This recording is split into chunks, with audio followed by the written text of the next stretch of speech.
So I would ask Okay. you the question: do you think African Americans hate Africans?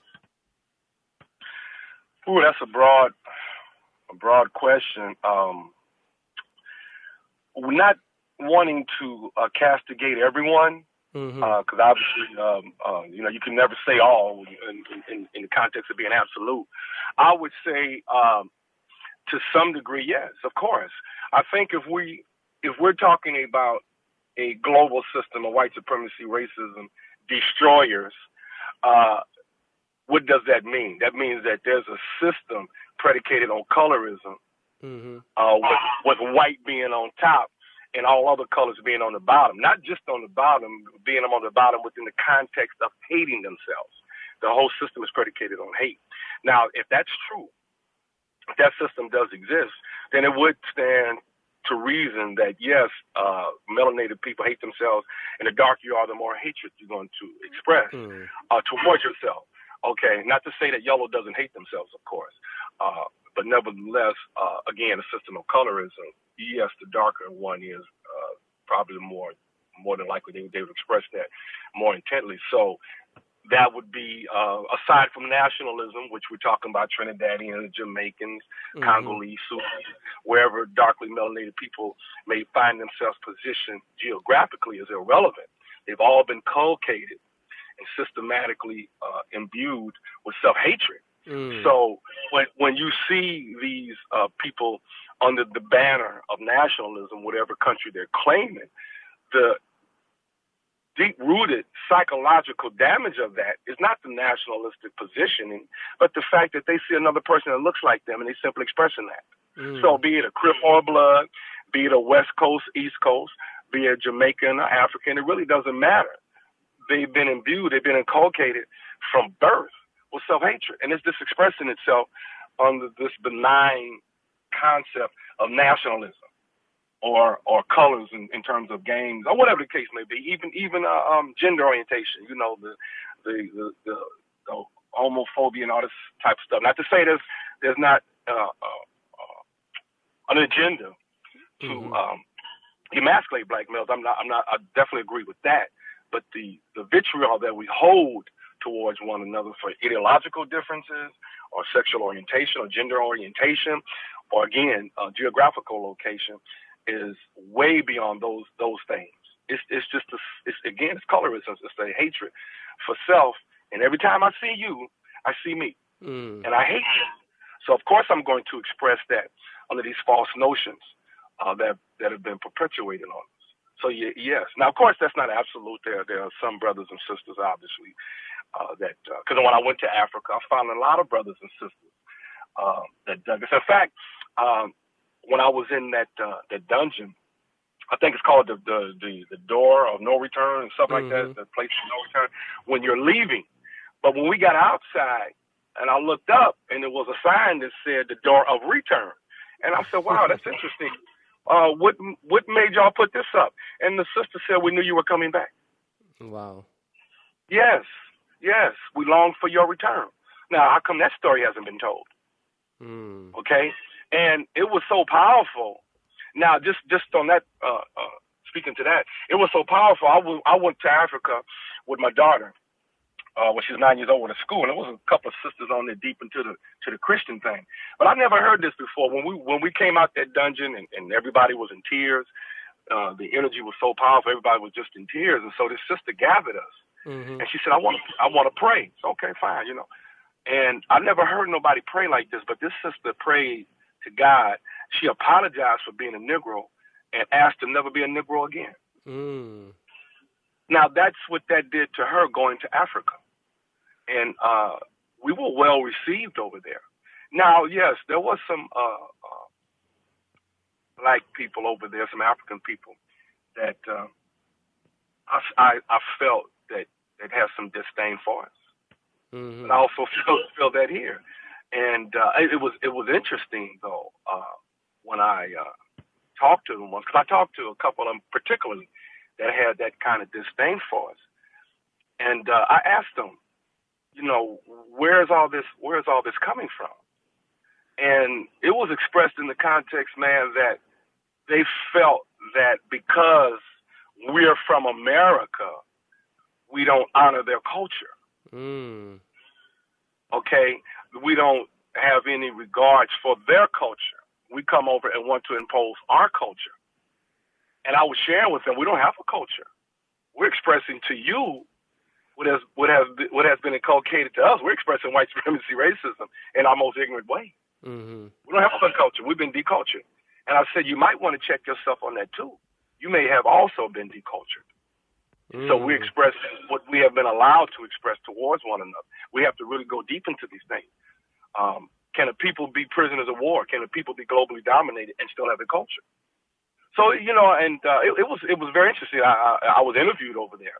I don't know where the tape was because, believe it or not, they had to interview me in a quiet location because the government, they had to make sure that no government sources were able to hear it because I told them what I was going to talk about.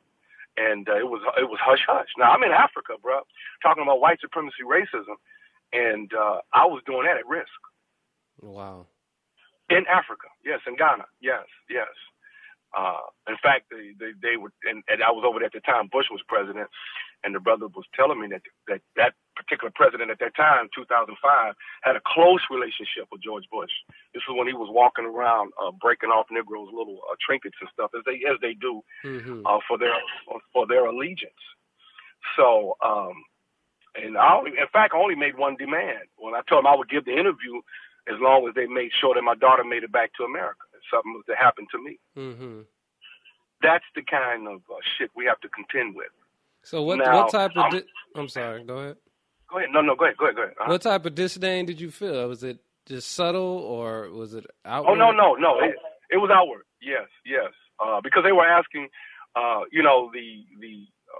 it started off with them asking for money. And because they didn't have any money, or a couple of young people wanted some money. And, we were trying to keep up with the tour and see what we were trying to see.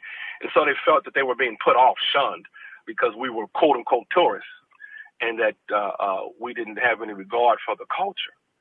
So I told them, no, we're not tourists. I'm not a tourist. We're here.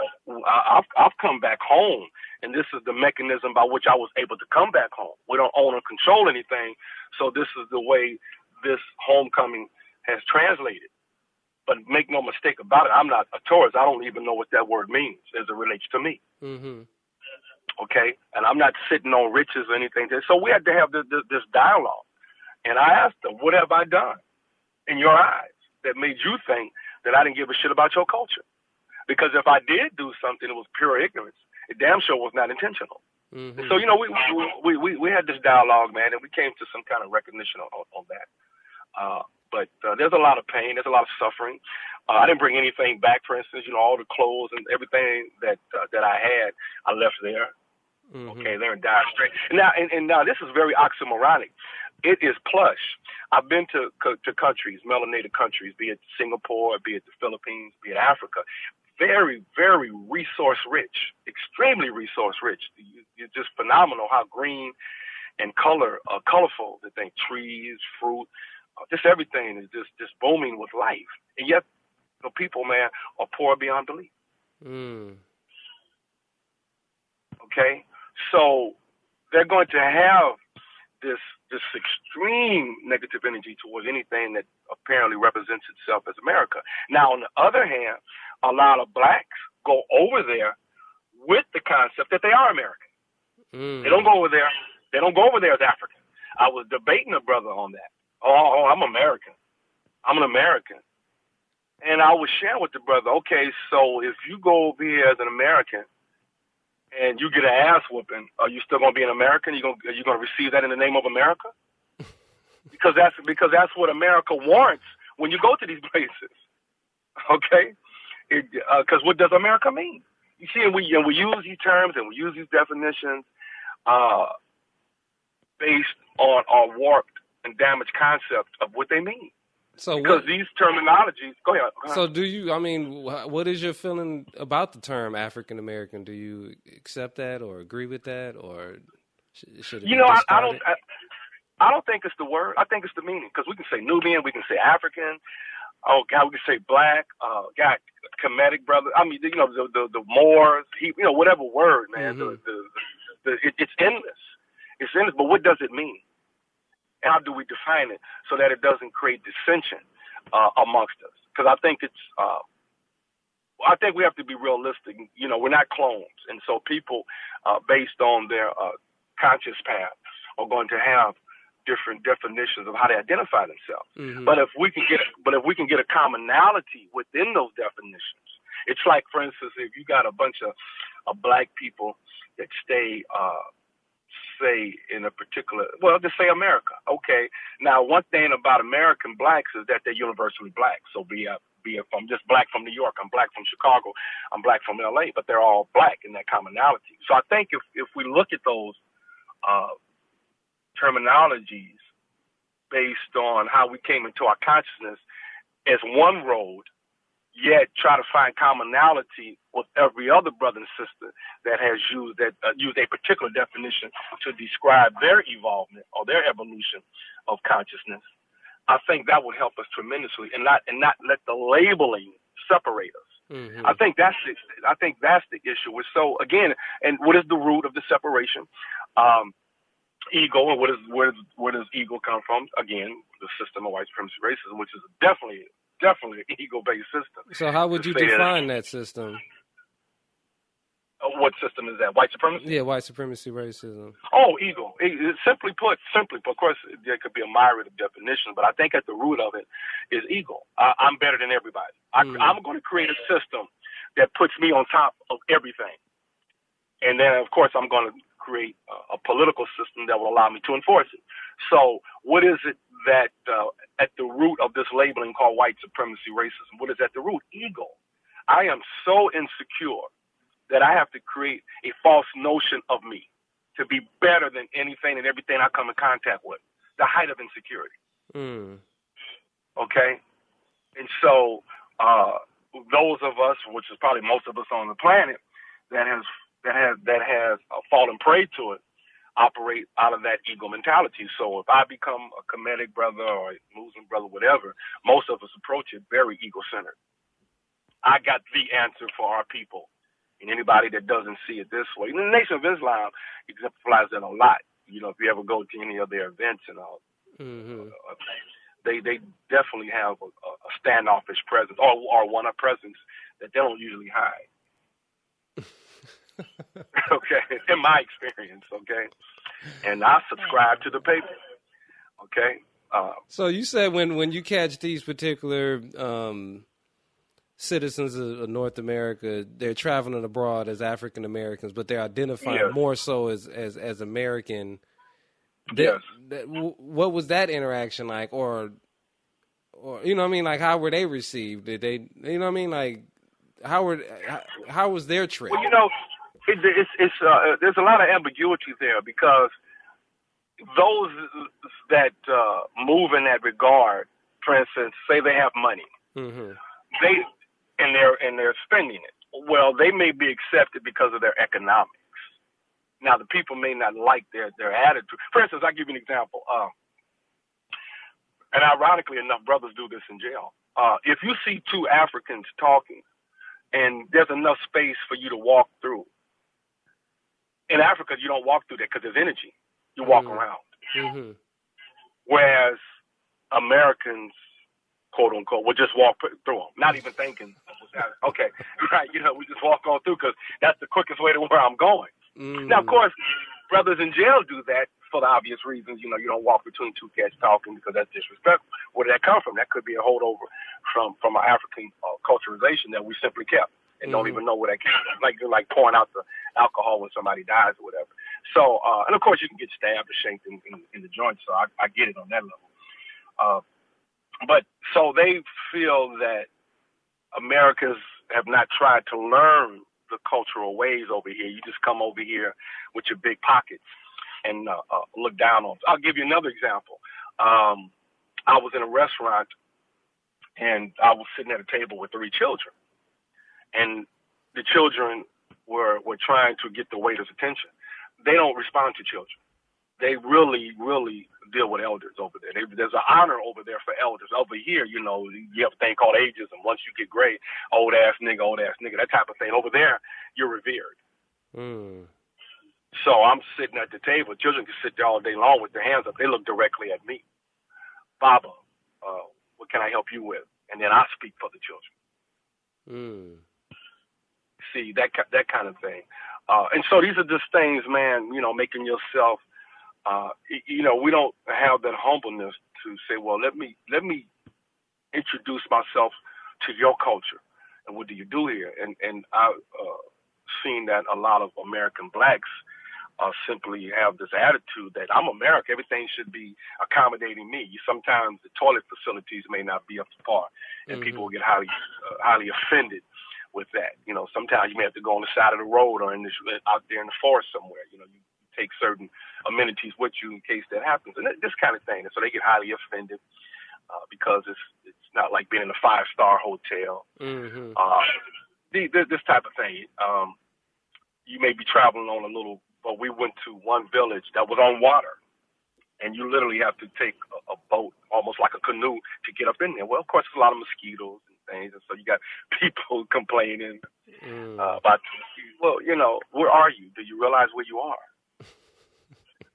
Okay, you're not in Beverly Hills or Malibu or wherever Negroes are used to being. I guess upstate New York. So I don't know, but these are the things, and they get highly offended with that because it's the one-up thing.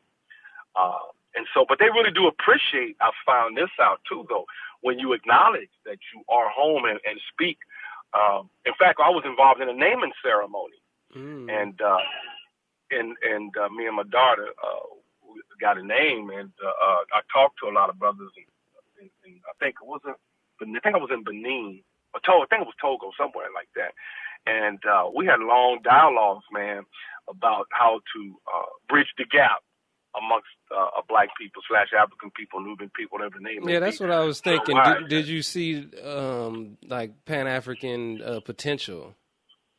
It's interesting. I saw it mostly, if I can remember correctly, because I was there a short time, but I saw it more so, if my memory is correct, in the Islamic part of Africa, more so than the Christian part.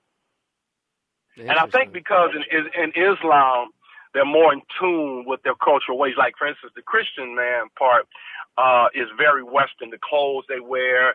You see a lot of women with blotches on their face from putting on this type of makeup that's tearing their skin up. They got these serious blotches all over their face. A lot of European dress. You don't see a lot of African attire. Scriptures everywhere. Beauty shops, on the taxi cabs, everywhere they got scriptures in the Christian-oriented part of Africa. But in the Islamic part, it's very African in appearance, the culture, the attire. Like you said, when they talk to you, they recognize you as a brother from the West, and this type of thing. So it's interesting that at least in Africa that I observed, the more African-centered, if you will, seem to be the Islamic part.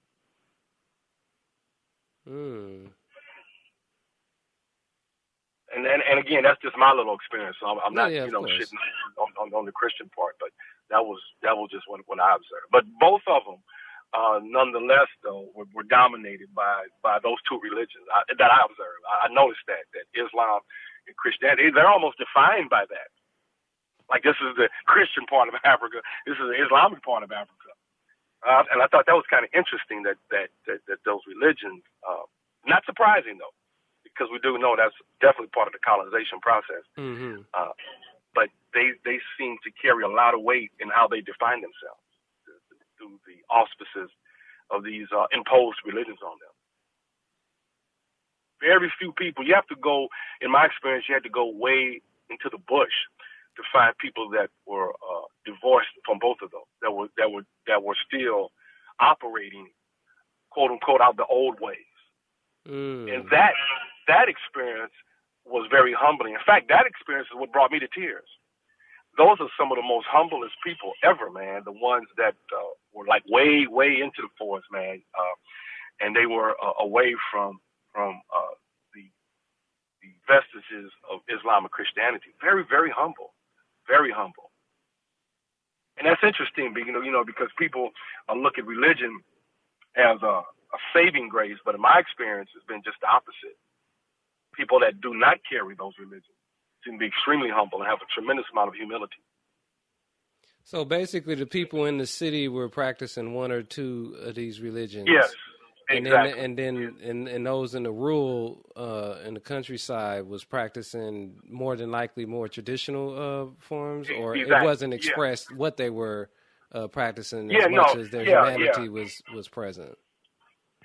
But they were definitely practicing traditional forms, and the traditional forms were humane.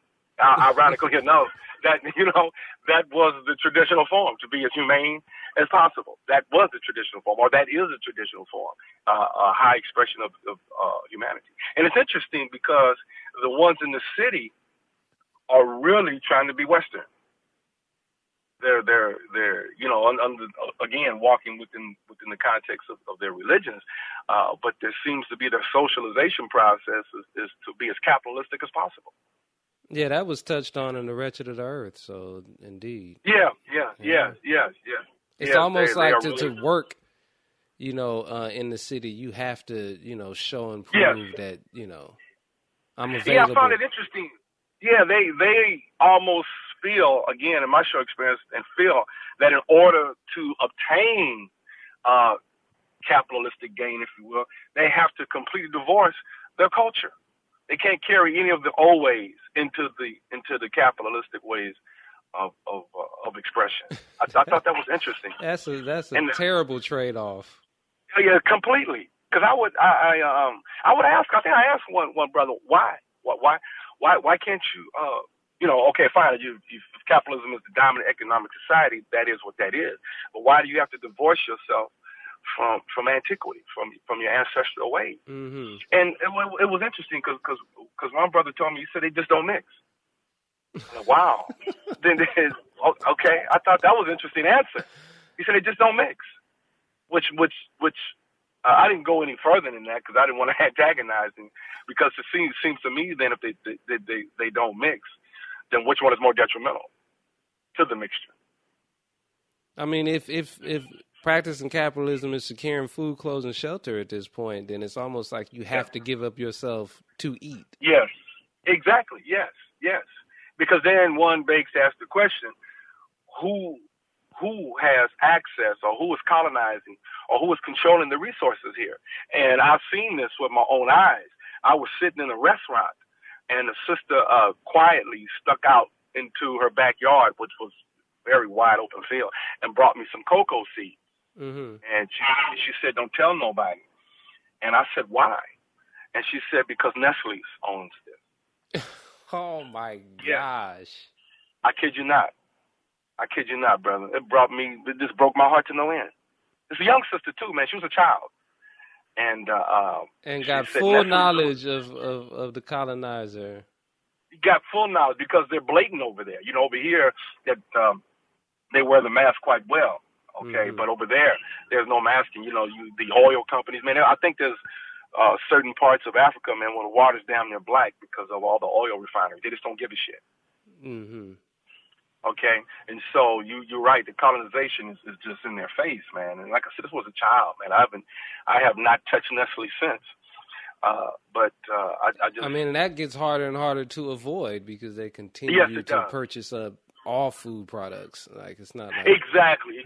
Because literally, if we just wanted to go that route, we would just basically starve to death and walk around butt naked and do nothing but breathe air.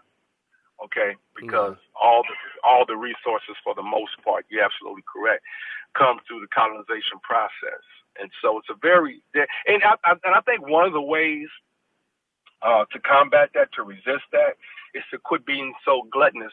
Again, root being eagle, to quit being so gluttonous in our approach to these things. You only purchase what's needed. Yeah, if we can't divorce ourselves from it completely, I got that.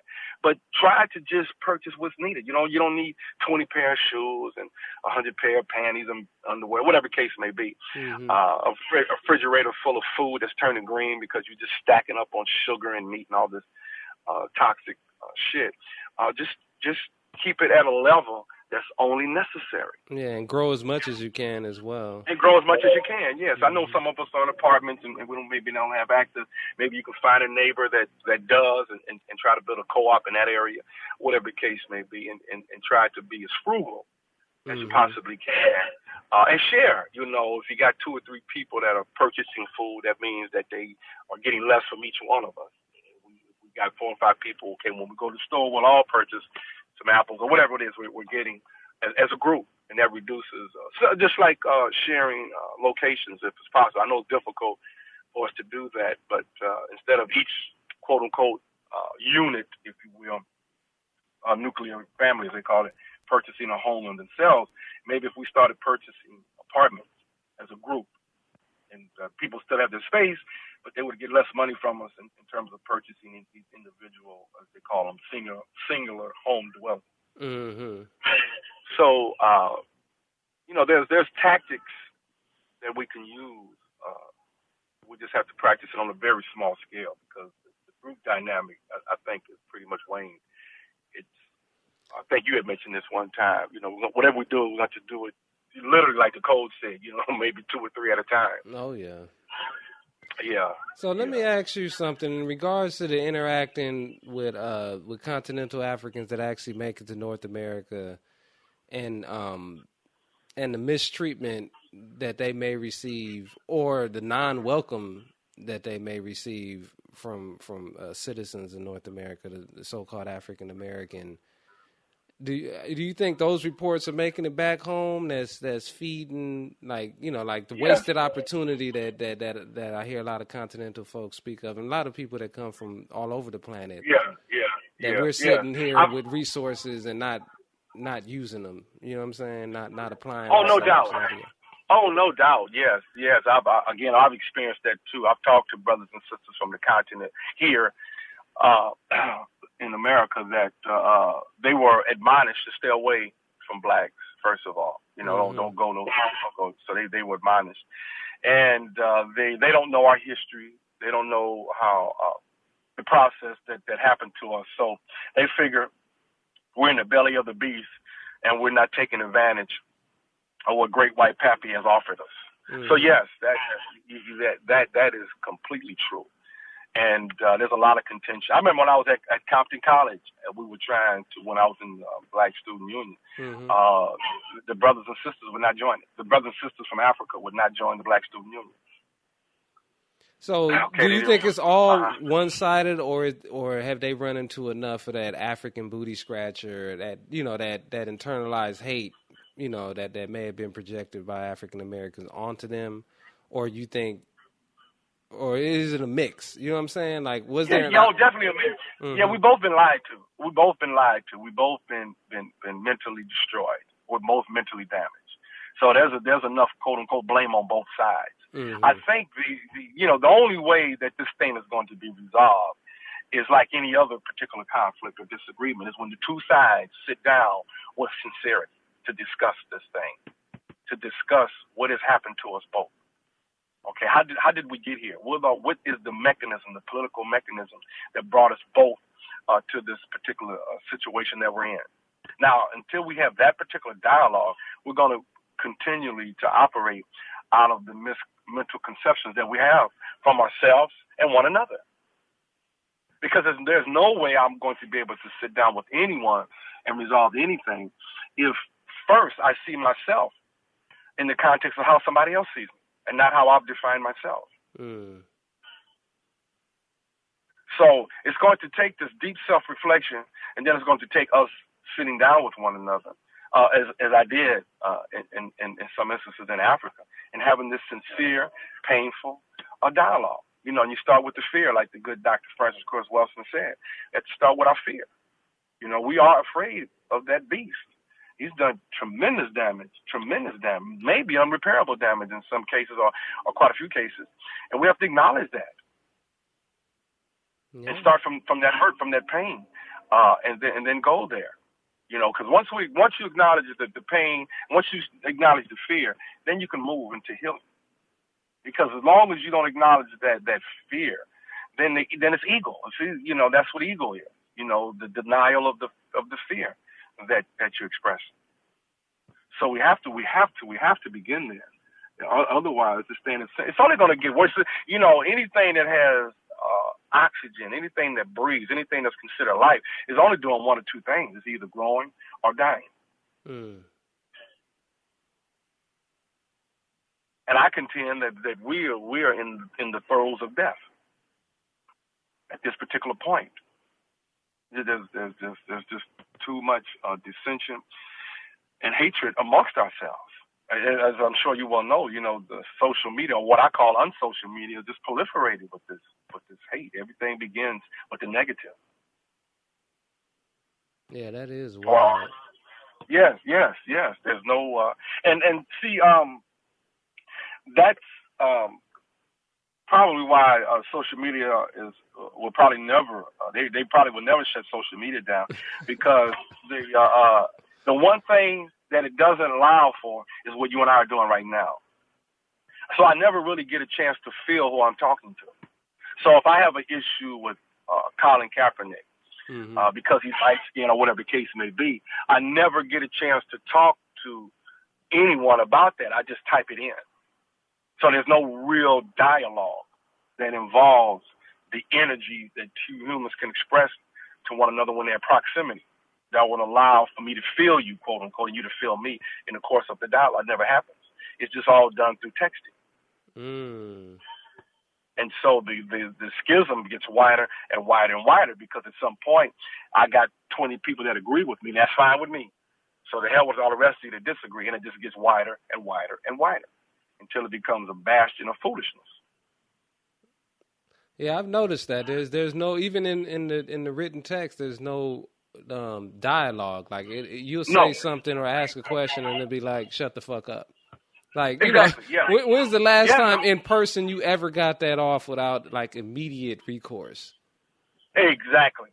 That's my whole point. There is no dialogue. So if, for instance, I think somebody had mentioned, it was either Jesse Williams or Colin Kaepernick. Anyway, somebody was saying he's a mulatto, so we can't whatever work with him. So I had posed the question: so if he was jet black and a Crip, would that be acceptable? And it was like, fuck you. Okay, wow. Fuck you and the mulatto. So it was something like that.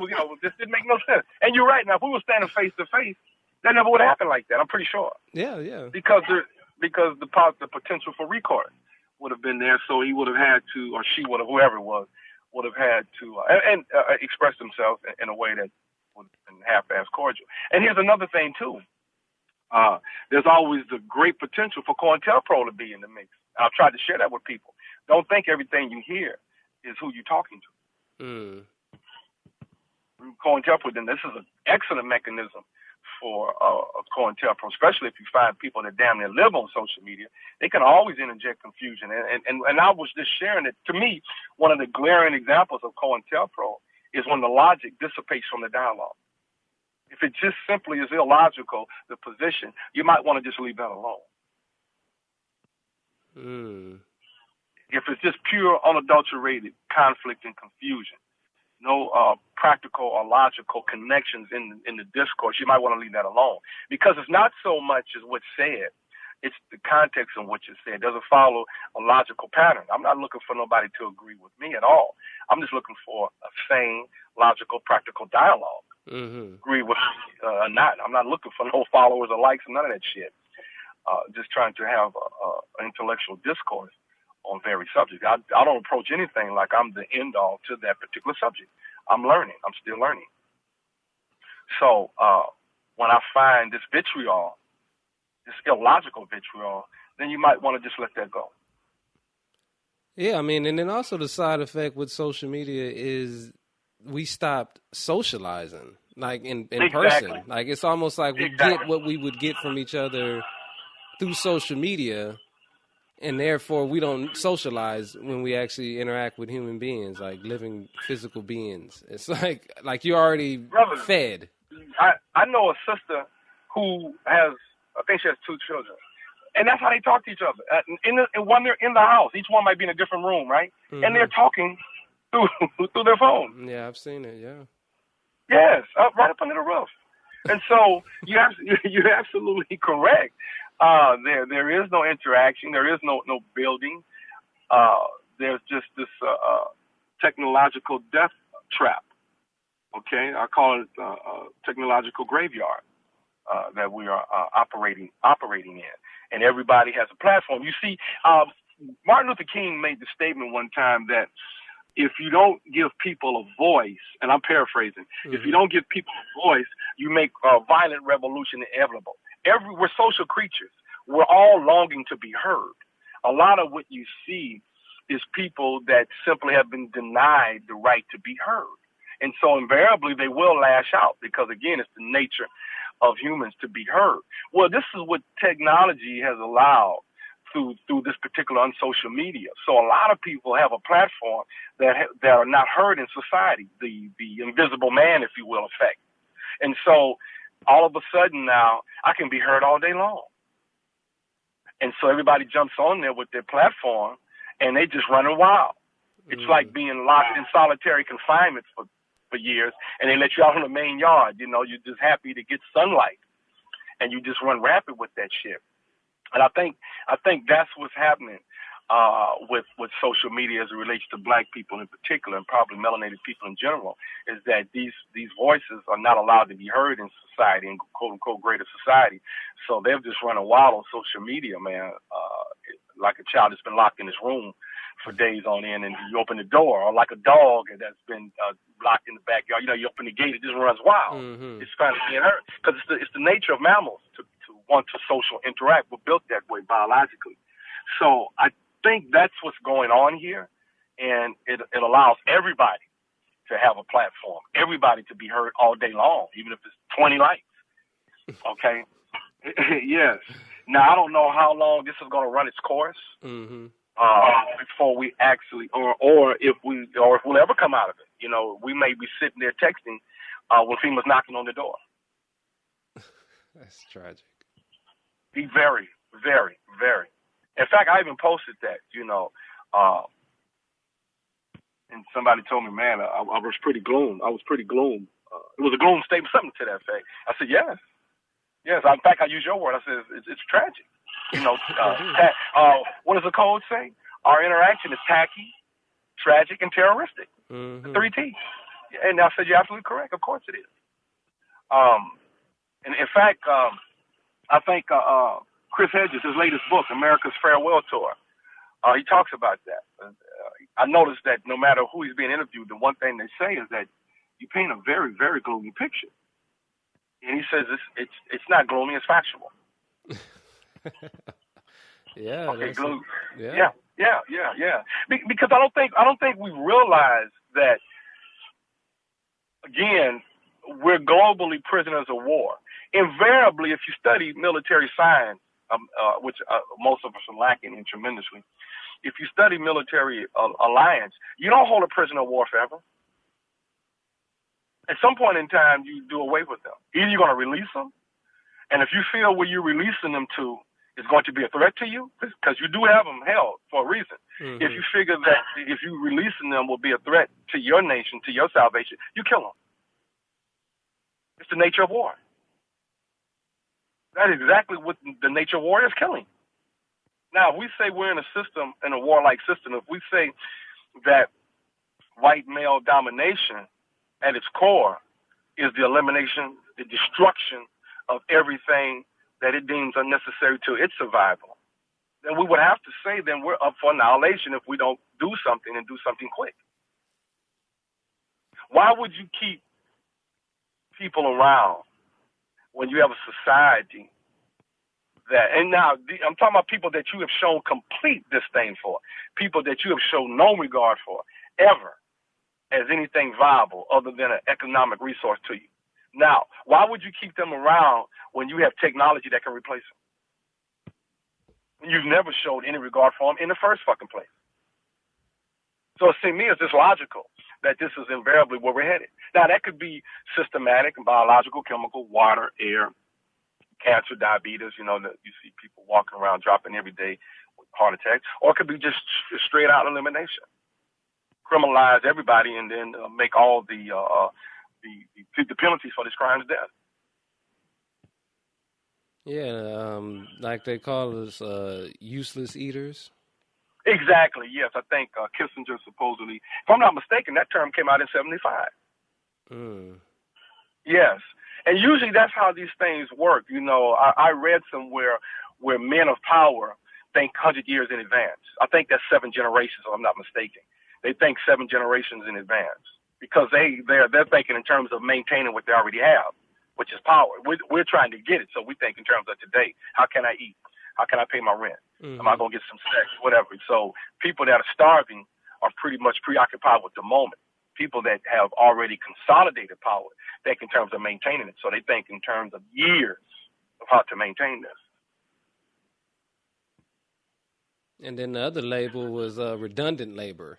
That was another label that was passed around. Yeah, which is exactly, and that came with the rise of technology. I think that was The End of Work by Jeremy Rifkin. That book, I think, was written in the 80s or the 90s, and at that time he said that we were up for now. I mean, we could be annihilated right then and there.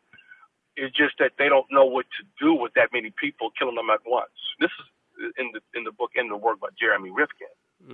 So exactly.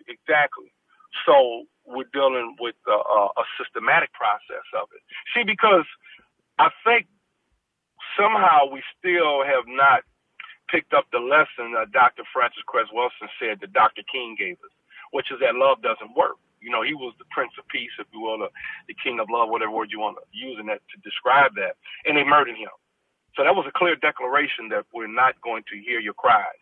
We can give less than a shit about your humanity. Okay? Yeah, because he was appealing to their morality. Exactly. Even he said the check is blank. He said that himself, that they have none. King said that. So, and they've been exemplifying that obviously for the last approximately 500 years. And I think that's very, very, very difficult for most of us to inculcate that we're dealing with a global serial killer.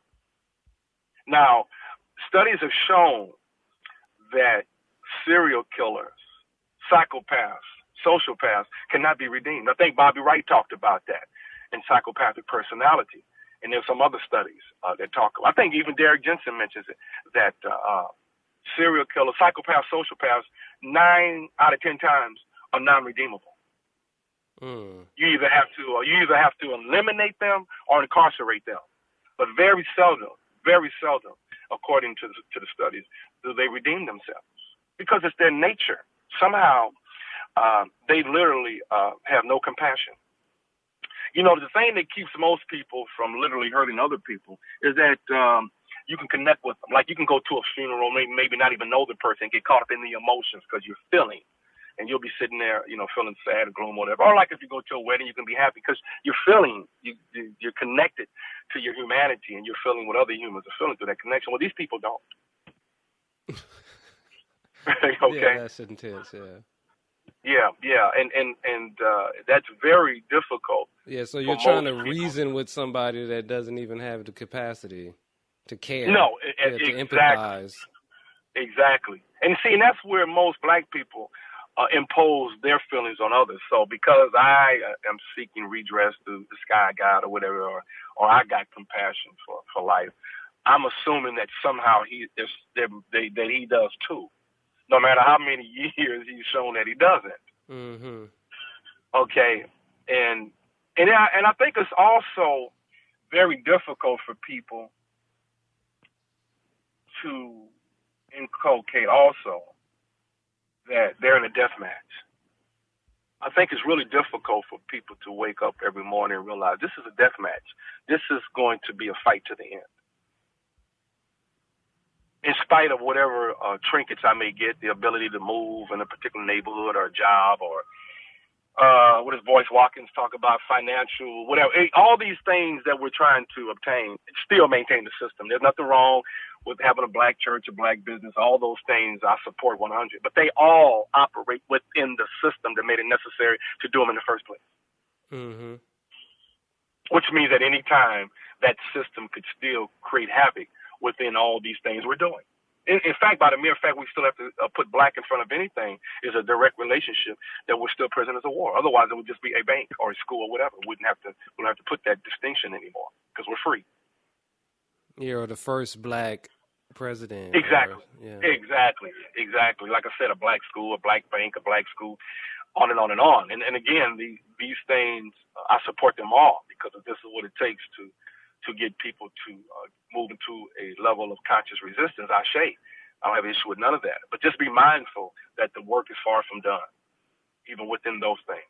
Because ultimately, the goal has to be to not have a system of injustice that can impact anybody or anyone or any creature on this planet. As lofty as that may sound, but that has to be the total objective. There cannot be injustice anywhere on this planet. Because I can't be restricted to one part of Earth. I am from Earth. You know, when you remove the label of Africa, Nubia, and all that, I'm not restricted to any part. I claim all of it. And I have a right to it. I'm 75% Earth. I got the same DNA as the planet. So I go beyond the label of African or Nubian or whatever. Mm-hmm. I'm water. I'm air. I'm the stars. I'm the sun. I'm all that as well. Or even before the label of nationalism was imposed upon us. We were those things. So how do you restrict Earth from itself? Okay? Wow. And no human has the right to charge another human to exist on Earth that it did not create.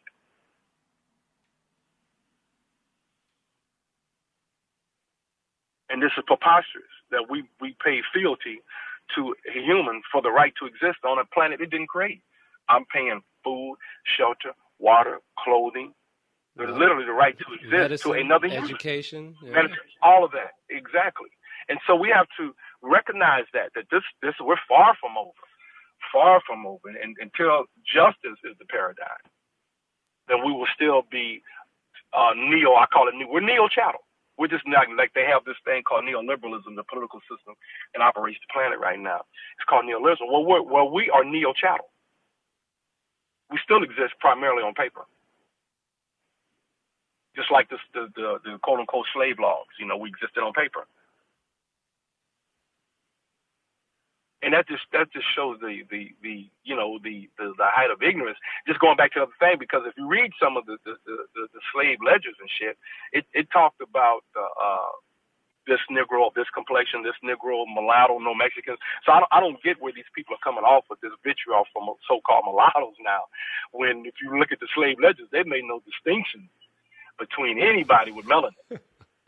Yeah. Okay. Which is really preposterous. But again, it goes back to what Dr. Amos Wilson said. It's fear-based. We're not going to challenge white male authority. So we'll jump on Mexicans, or we'll jump on light-skinned blacks, or we'll jump on people we call coons, and all this kind of thing, as opposed to saying that, even with the coon thing, it's okay. What made him a coon? We don't speak in the context of disagreeing with them ideological, but maybe building with them if we had a chance to talk. We just say, well, this person's a coon, Kanye's a coon, Kaepernick's a mulatto, and we say it within the context of fuck them completely, as opposed to understanding that what produced them. In fact, I was telling somebody that really when you say mulatto, you shouldn't know black woman. It's a Spanish word that means that a black woman had sex with a mule. Wow. Exactly. Yes. So it's a very derogatory term towards black women. And of course, when I shared that, none of these pro-black ever got back with me on that. But exactly. Okay. So again, it goes back to that book that Dr. Amos Wilson, I think about something Ryan Williams or something like that, called Blaming the Victim. We have a tendency to blame the victim because it's safer. That's the fear. It's it's blaming the victim is safer. Because if I challenge the white man, if I challenge white supremacy, white male domination, I mean challenge them on everything. Even though I may have disagreements, theological differences with certain people, the root of it is white supremacy, racism. If I challenge him, that's going to be costly. So it's safer, and it sounds really good, because I'm challenging those blacks that aren't on the team, quote unquote. And so you might get some followers like Tyreek or Umar. And not to say that these brothers don't have some valid positions, and that they don't say some hip things. But overall, as long as they base their challenge primarily beyond rhetoric, but literally with melanated people, they'll be able to keep their format. So they can challenge white supremacy, they can challenge white male domination rhetorically. But when it comes time to putting in work, if they make it appear as though they want to go after melanated people, then they'll be pretty much safe. Because the system has to give the appearance of this thing they call democracy, free speech. Exactly. And so it looks as though it creates confusion, because people will say, well, if you have the right to do this and you have the right to do that, apparently it couldn't be too bad. And this creates dissension amongst the so-called victims, or what I like to call survivors. I prefer the word survivors. It creates the possibility of hope, if you will. Because, look, man, we can sit up and we can have this conversation and we can talk about the system. Where else can you do that? Yeah, they definitely will that out. But I remember back in the day, I think it was the Last Poets, when the Last Poets say, yeah, you can talk about that, but try to go get some. Okay, try to go act like Malcolm. You can talk about Malcolm and you can praise Malcolm, but you try to act like Malcolm. And you see, and that's when you look at those brothers, be it Malcolm and King and the Panthers, and you juxtapose that to the brothers today. What's the difference? They all have the same information. The difference is that back then they were actually doing things that pose themselves based on their behavior as a threat. As long as you're sitting behind your computer, talking to whoever you're talking to, that's not really a threat per se, because there's not a whole lot of people that can be moving and listen to you at the same time. So if everybody is sitting at their computer just texting all day, that's not a threat to no power structure. Say, for instance, we all decided to meet somewhere and never pick up our technology again. Now, that would be major consternation for the beast. Okay. Okay. But if we had a day of no technology, we're just going to gather, wherever that may be, a day with no technology, and let that build. And then next week, 2 days, and we divorce ourselves from technology and bring ourselves into physical connection with one another for the sole purpose, again, of challenging this political domination on the planet. That would be large, major concern. Yeah, that's why when you mentioned the COINTELPRO possible component with social media, it's almost like, besides regulating and making sure that there is no uprising, it just seems like there's a non-threat. You know what I'm saying? Versus exactly. Previous threats where it was actually wheeled out and assassinations were taken. I don't see a threat. I see a lot of talk, and then I see a lot of playing. You know what I mean? Exactly. So it's interesting that you mentioned that they would still be regulating these forms of communication. I guess just keeping an eye on it. Is that? Oh, no question about it. Even the things that, for instance, like when you was out here and we would be on the corner with Wake Up and stand on the song, you don't even see that. I don't hear even that level of resistance being exemplified by, say, we'll just say Sawa Sunseti or Umar, whatever, just advocating people to do something. It's just basically listen to me. Yeah. And then donate to me. Whatever it may be, the school or the lecture, whatever. From what I hear, it just seems to be. I remember going to Panther meetings very young, and the one thing I always remember is that they always left you with marching orders. You don't leave here without doing something. And that's the thing that the 60s was all about. Wherever you gathered, it was always marching on. We're going to shut this down. We're going to do this. We're going to block this. Something. You've got to do something. I heard some people talking about Latasha Harlins on the social media the other day. And I was saying, yeah, I remember being in front of that store. I was Yeah. over there in front of the store when we had blocked it off, and then next thing you know, it was shut down, whatever. And for a minute, Danny Bakewell and people were out here shutting down some of these stores. Like him or not, that's not the point I'm making. Is that people were doing things, Mm-hmm. putting themselves in harm's way. And that doesn't seem to be the thing no more. It seems to be, from what I can gather, just listen to these people and then send money. And somehow, I guess, by osmosis, the white man, quote unquote, would die. I guess, I don't know. But it's really frustrating on one level. And see, that's what I mean by subconscious COINTELPRO, because you have active COINTELPRO, obviously, where people are literally on the payroll, actively doing things with that conscious mindset. And then you have subconscious COINTELPRO, where people, based on their actions, are supporting I hear what COINTELPRO you're saying. through their inactions. Yeah. As keeping people inert, if you will, under the auspices of just listen to me because I'm the one with the answers.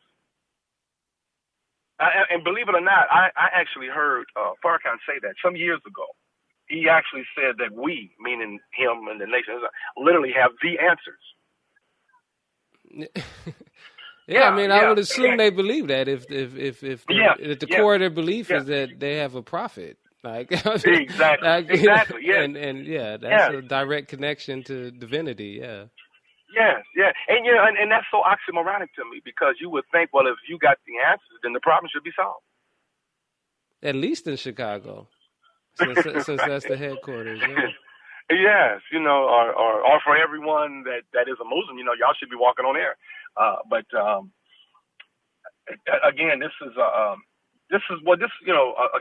confusion that we're in, because I think most people, in their way, mean well. They're just highly confused, fear-based, and frustrated. Mm-hmm. Okay, after hundreds of years, again, of marinating in this, we are in a quagmire of epic proportions. We just don't know where to turn, because at some point in time, you realize that if you're on top of a mountain fighting somebody big as Shaq, ultimately, you're probably just going to have to put your weight on his weight and then just make both of y'all fall off the cliff. Mm. It's going to take that kind of energy to stop him, because you've been fighting this dude all day long, and obviously whatever you're doing, he's countering it. So you're just going to have to make it a death match, to the extent where you sacrifice yourself to get rid of him, so that those that are still on this mountain can survive, because he's that insurmountable, damn near. And I think, if we're not there, I think we're vastly approaching it from that perspective. Yeah, I mean, I definitely see a lot of people hiding in in little in pockets. I mean, you still are resisting, definitely, like your counterculture, but it's kind of lost in astrology. It's lost in eating habits, and other things that are they produce health. I mean, yoga and so on and so forth. But that direct challenge definitely is being avoided. And you see, brother, these things will never completely manifest themselves, even though you may be somewhat healthy. They're never going to come into complete fruition until the system is eradicated, because there's nothing that creates more unhealthy bodies than an unjust system. So you can meditate, and you can become a vegan, and you can exercise all day long, and I shade to those things. I do advocate them. Mm-hmm. But there will never be complete health until the unhealthy system is eradicated, because health is a mental, physical, and spiritual and environmental thing as well. All that is connected. You can't be healthy in an unhealthy environment. Not in totality. It just doesn't work. Well, let's pause there, good brother. I mean, that's enough to think about. Did you want to give some social media, or? No, I'm fine. That's we'll get back to this. Yeah. Indeed. Well, I thank you for your time and energy, good brother. I appreciate you, brother. Hotel. Peace.